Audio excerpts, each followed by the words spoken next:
The one thing that I think really stands out for me in the last couple of days spending time with the women on ice out here is how you have Barb who started it, but every single member is so knowledgeable and patient, and you're all excellent educators. Yeah. You know, like I said, when I was younger, throw minnow on a jig a little bit, and then everyone I've talked about here, the knowledge base is just kind of blowing my mind. And, you do that like that, and then I picked up this here, and you all know so much about it, and you're also willing to share and encourage people to get out on the ice, and it's just fantastic.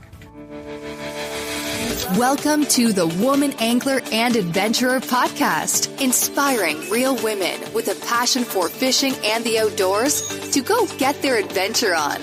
Now, here's your host, Angie Scott and Barb Carey. Hey, and welcome to the Woman Angler and Adventurer podcast. The 2020 Women on Ice event is in the books, and we've got a little recap episode in store for you today. This was my second Women on Ice event, and it was a great time. We had awesome weather, especially compared to the polar vortex that we had to contend with last year up on Lake Superior.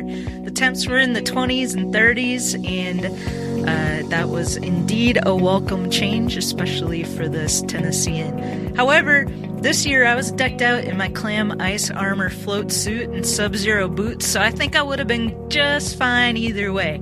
We also had pop-up fire pits from Fireside Outdoors, and we had the pleasure of relaxing after a long day of ice fishing in a rocking chair by GCI Outdoors around the fire. That's right, a rocking camping chair. You could say we weren't exactly roughing it out there on the ice, well, especially me. So, while the Women on Ice team members were sleeping on cots in Clam pop-up hubs, I was taking it easy in a Yetti ice house. And it was really great because we had an awesome Briggs Stratton generator to power the house, and so I was able to keep all my electronics fully charged up and ready to go to cover the event. Plus, I stayed really nice and warm at night. So we'll put some photos and links to these things I mentioned in the show notes for this episode, which you'll be able to find at thewomanangler.com/110. So this year's event took place on Lake Minnetonka, just outside the Twin Cities in Minnesota, and it was a pretty interesting location to hold the event because it's such an urban setting. It was a little bit like grumpy old men out there on the lake. Little villages of ice hubs and shacks all kind of clustered together in various areas. And we had our own little village going too. The fishing was pretty good where we were. We were catching sunfish, crappie, perch, and even some big pike were caught throughout the 4-day experience. Then for the public event, which was on Saturday, we had about 50 women come out, and I think just about everyone, if not everyone, caught a fish. They had different learning stations set up, and the women who paid for the VIP experience could rotate through and learn about things like jigging, how to read flashers, mapping, how to set up a pop-up hub, drilling holes, and much more. And I think everyone really had a great time and learned a lot. I had the chance to sit down with one of the team members, Bonnie Timm, a.k.a. Big Fish Bonnie. She's been with Women on Ice ever since the very first year, and here's what she had to say. All right, so I'm here with Bonnie Timm, who is a member of the Women on Ice, the Women Ice Angler Project team. Yeah. And you've been a member since the start. Yeah, 6 years already. Wow, yeah. And as I understand, I was up covering it last year, but from what I understand, this is the first year it's not been like miserably bone-chilling cold. Yeah, it's pretty awesome this year. The first year we were up at Lake of the Woods, and it was just a whiteout blizzard, freezing temperatures. We had a few other years out at Ottertail where it was 20 below in the morning. Everything was breaking. You know, it was just hard to keep everything running. This year has been a blessing to have it be comfortable and it's and a just, good thing too. Yeah, not to be looking for your gloves all the time, you know, because it's snowing lightly. It's just really perfect ice fishing weather. So every year it seems like there's a theme, and so like last year it was fishing on Lake Superior, ice fishing on Lake Superior, which was pretty amazing, up in Bayfield, Wisconsin. this year, what's the theme they've got going on? Well, we're having a group of women come out tomorrow to meet with us out here, and they're going to be there were spots available for some to fish with our team, with the media group, and so it's just getting everybody, ladies out here that have maybe never fished before, some different experience levels, and just to come out and see how it's done. Also, this year was different. We were camping out on the ice. We had the hubs set up with the insulated floors. We had some really great cots, disco cots out here to spend a night on the ice overnight. So we want to show the ladies also what that's all about, and maybe start a new adventure and sleep on the ice. Yeah, what's that experience been like so far? Well, we learned some things, definitely. First time for me to do that. I really, I've stayed in a hard shack already up on, Red Lake or Lake of the Woods. But this was a little different because we're in the actual ice fishing hubs.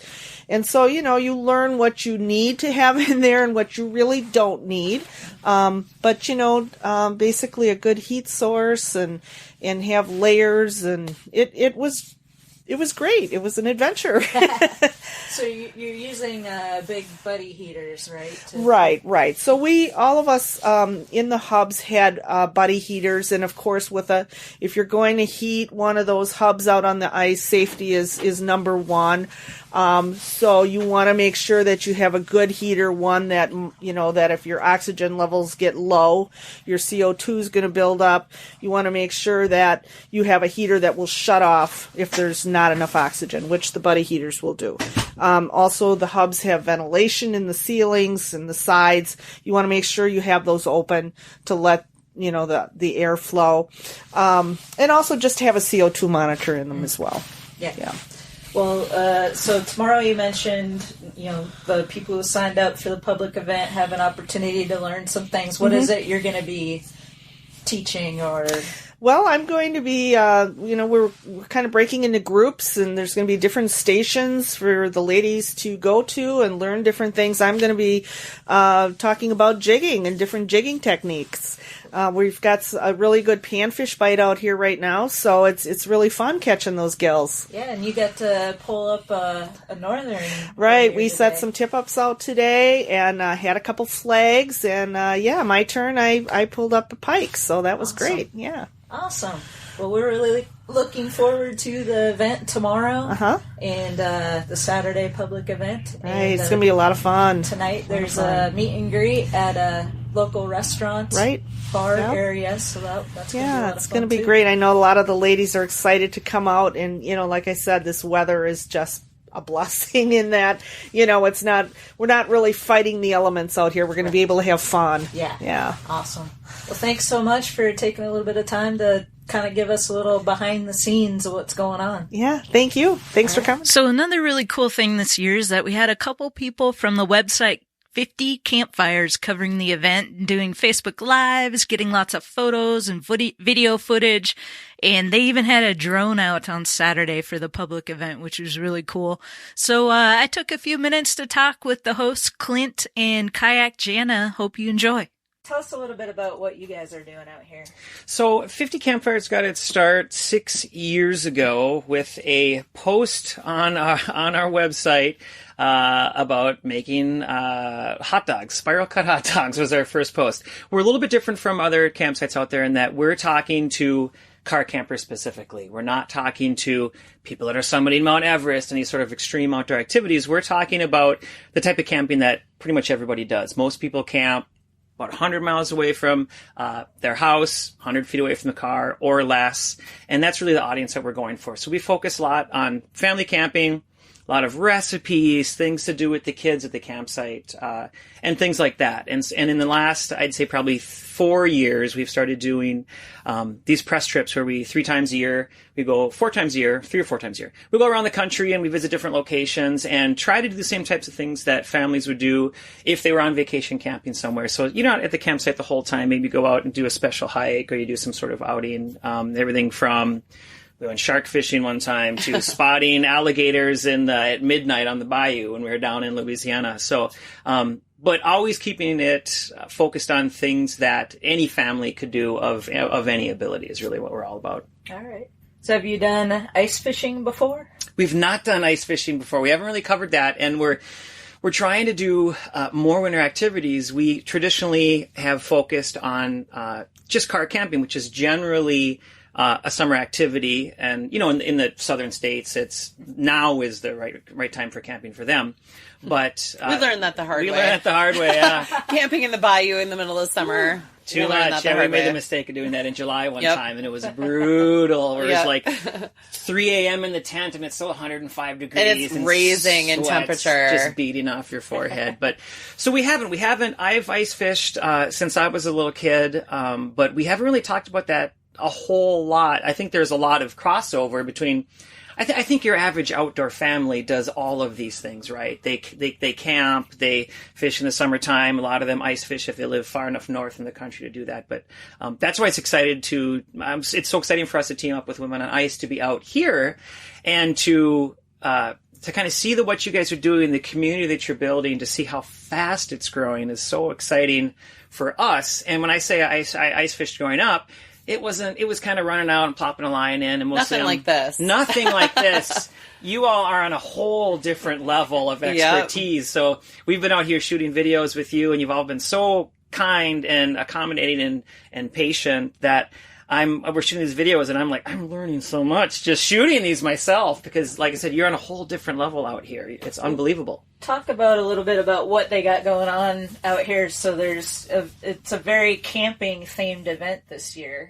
It really is. And, cause we're doing radio, so no one can see, but yeah, you drive about 30 minutes west of Minneapolis, and then you drive down onto Lake Minnetonka, and you kind of head straight out a couple hundred yards, and you enter this like camping village out here where it's all of these quilted Clam insulated pop-up shelters. And what it reminds me of is back in the day when I used to group camp with 30 or 40 of my college friends, and you end up with this, what we would call tent village, and this whole sort of microcosm starts to pop up where it's like, food's happening over here, and this is happening over there, and there's some tunes over there, and those people are partying over there, and it's like you guys have created this village out here, really, for 4 days. It's unbelievable. Yeah, so they've got cots that they're sleeping on, and these Clam pop-up shacks, or shelters, I guess, and we've got a fire pit that you can have a fire right on the ice. Making s'mores. It's a pop-up fire pit, so it's not actually sitting on the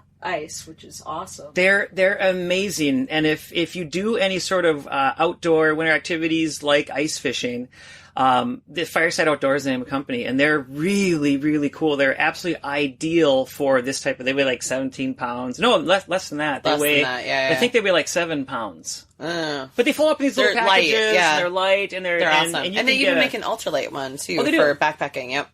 And you guys have had these ripping bonfires in them. It's just awesome.